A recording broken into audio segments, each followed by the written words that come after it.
Pinamanggid, uy, nakita ko lang sa mga TV show. Higit pa sa sobrang saya. Yung mga nangyayari, hindi ka panipaniwala. Yung parade po, ma-amaze ka na lang po habang pinapanood yung bawat character. Parang feel mo po, kuya, andun ka talaga kasama nila.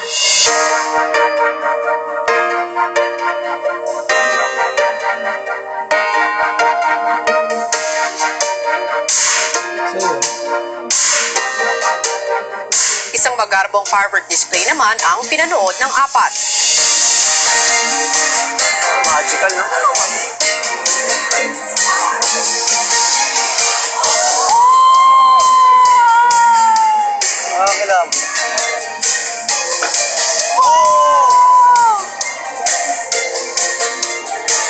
Kung gaano umaapaw yung fireworks sa taas, ganun din umaapaw yung saya ko patungo doon sa tuktok ng kalangitan.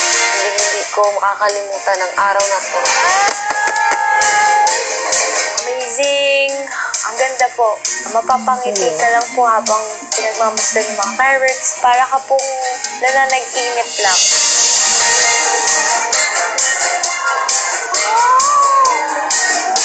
Ang galing lang, kuya. Ang swerte lang namin na kami po yung nabigyan ng swerte na makapunta po dito. At least, nakasama ko siya, kuya. Nang kasama din yung mga kaibigan po namin.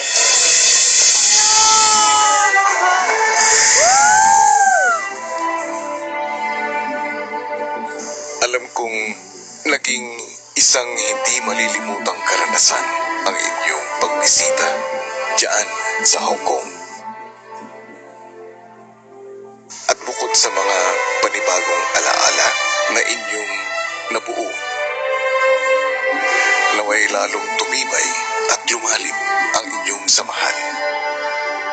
Sa ngayon, dumating na ang taktang panahon upang tapusin ang inyong adventure at panahon na rin upang muli kayong bumalik sa loob ng bahay ko.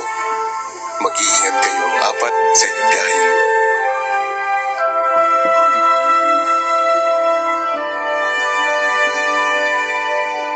Naging masaya at makabuluhan nga ang Disneyland adventure ni na Elise, Maymay, Nico at Makoy.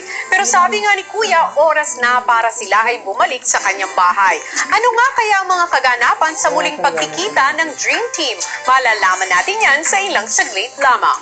Hello Philippines and hello world! Muli mang magkakasama ang housemates. Sa pagtatapos naman ng linggo ay isa sa kanila ay tuluyan ng mapapahiwalay at lalabas ng bahay ni Kuya. Sino nga kaya kina Aura, Jerome at Jinri ang magpapaalam na sa kanilang mga kasama?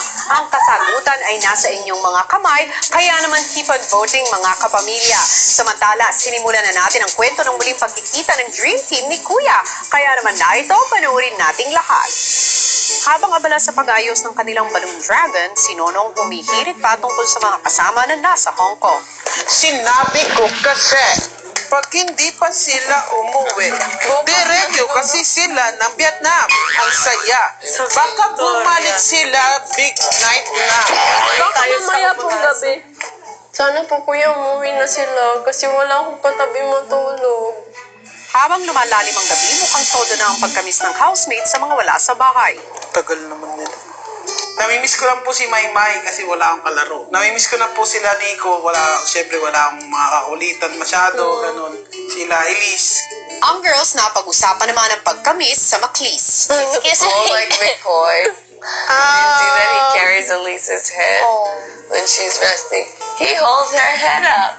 And I said, oh my goodness, that's the sweetest thing I ever saw. No one has ever done that to me.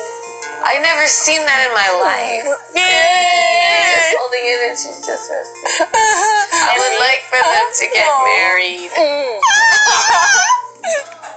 Excuse me. Ate, so sweet. Kinikilig ako. I miss them. They make me kilig all day. It's like watching a love story all day. And they're avoiding it. I think he's like for real in love with her. Makoy? Yeah.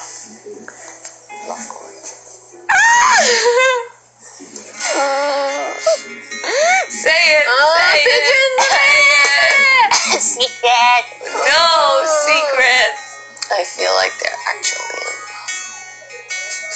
Soon to be. Coming soon. Ilang sandali pa pinatawag na ni Kuya sina Nonong at Kisses para sa pinakahihintay nilang anunsyo. Nais kong ipaalam sa inyo na sina Nico, si Makoy, si Elise, at si Maymay, sila ay sa kasalukuyan pabalik na ngayon.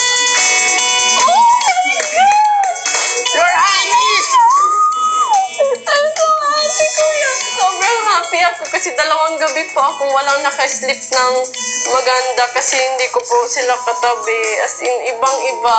Kami po ba magsusundo? Perang po na susi. Hintayin po namin yung pagdating nila dito sa bahay niyo. Yay! Pwede po ba namin sila i-prank? Nasa sa inyo yan. Sige po. Susunod, ang kakaibang pagsalubong ng housemates sa mga galing sa Hong Kong. Punta ka na, Kuya. Abangan sa pagbabalik ng Pinoy Big Brother Lucky Season 7.